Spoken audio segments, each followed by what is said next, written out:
Yung mga tinawag ng Diyos na mga lingkod niya, kailangan mahalin ito ng mga taong pinaglilingkuran niya. Although siya ay naglilingkod sa Diyos, Panginoon niya at tagapagligtas niya, pero dapat ninyong mahalin ang mga lingkod ng Diyos, yung mga pinahiran ng Diyos, yung mga tinawag ng Diyos na kanyang mga anak, na para pangunahan ang gawain ng Diyos ay kailangan ninyo itong mahalin upang hindi lang sa ganoon kundi kayo rin ay ibuhos ng Diyos ang pagpapala sa inyo. Kaya sinabi niya dito kay Abraham na tinawag ng Diyos at narinig ng Diyos, ang tinig ng Diyos narinig ni Abraham. Sabi niya dito, ang sa iyo'y magpapala ay aking pagpapalain. Ngunit ang sino man sa iyo sumumpa, sila'y aking susumpain. Ang lahat ng mga bansay pihong ako'y himukin na tulad mong pagpinagpala, ay sila rin ay pagpapalain. Ito ay maganda po eh. Unang pinagpala dito, ang sa iyo magpapala ay aking pagpapalain. Unang pinagpala dito si Melchizedek. Si Melchizedek po ay isang tinatawag nating high priest. High priest siya. Siya po ay isang pari. Itong mga priest na ito, sila yung mga nangangalaga sa spiritual na buhay ng mga tao. Kaya dito sinabi dito sa chapter 14 verse 17, pinagpala dito si Melchizedek, mahirap banggitin ang kanyang pangalan. Melchizedek, pinagpala siya dito dahil siya binigyan niya si Abraham ng tinapay at saka alak. Kung sa panahon natin ngayon, yung merienda ito eh, pagkain. At sabi dito ng Diyos ang ako, na ang sino man sa iyo magpapala, Abraham, ay akin din pagpapalain. Yes. Yun maganda eh. Kaya minsan, sa mga nagtatrabaho po sa mga kumpanya, mga nagtatrabaho, kung saan man kayo nagtatrabaho, at kayo ay anak ng Diyos, ipakilala nyo kayo ay anak ng Diyos. At pagpapalain ang inyong tinatrabahohang kumpanya. O pagpapalain ang inyong mga sinasamahang trabaho. Yan ay pagpapalain sapagkat nangako ang Diyos dito eh. Sa mga tinawag ng Diyos, mga anak ng Diyos, tinawag niya, mga leader na para pangunahan ang mga anak ng Diyos, ang mga tao para maligtas.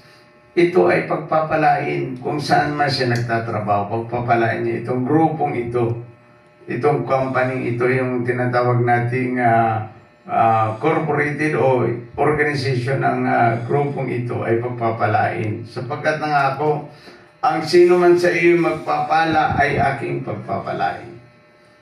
Binigyan ka ng trabaho, isang Kristiyano, pagpapalain niya ang kumpanya niya sapagkat ikaw ay anak ng Diyos, nagtatapat ka sa Kanya. Dito ang anak ng Diyos si Abraham, ay ibinigay niya kay Melchizedek yung ikapo niya.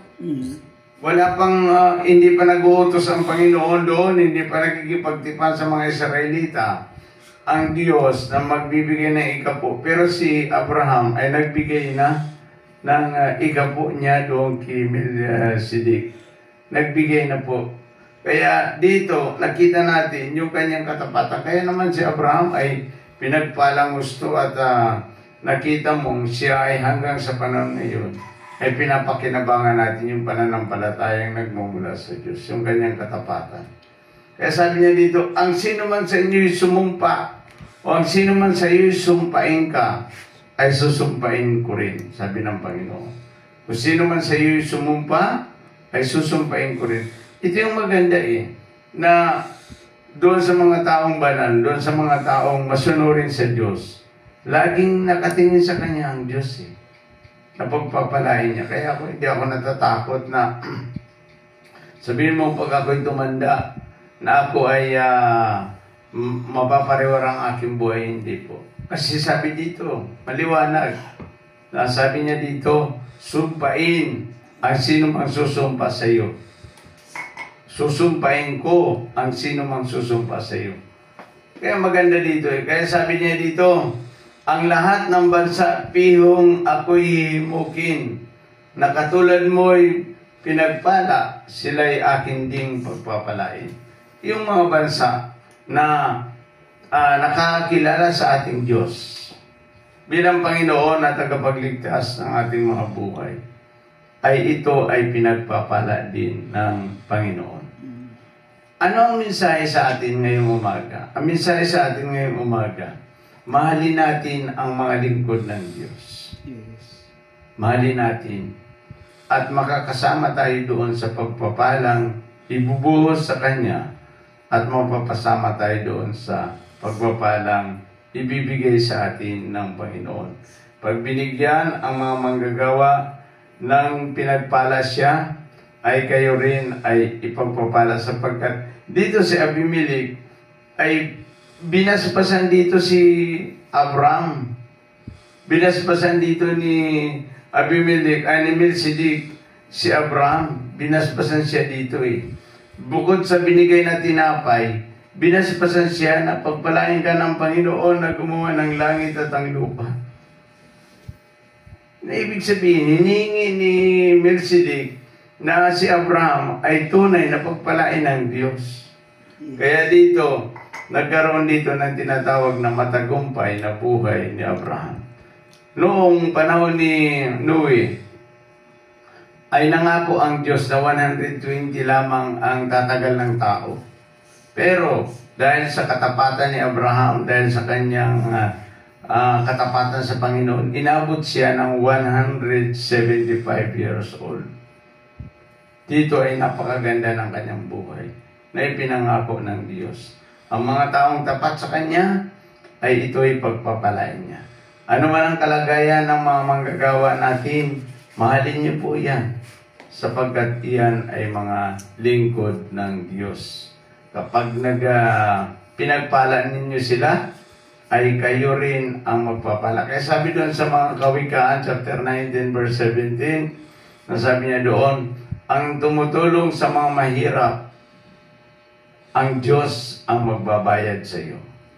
Kaya purihin natin ang Panginoon ngayong umaga. Very simple lang ating mensahe. Mahalin natin ang mga manggagawa ng Diyos sapagkat yan ay tinawag ng Diyos, pinahiran ng langis upang may pangaral ang kanyang mga salita.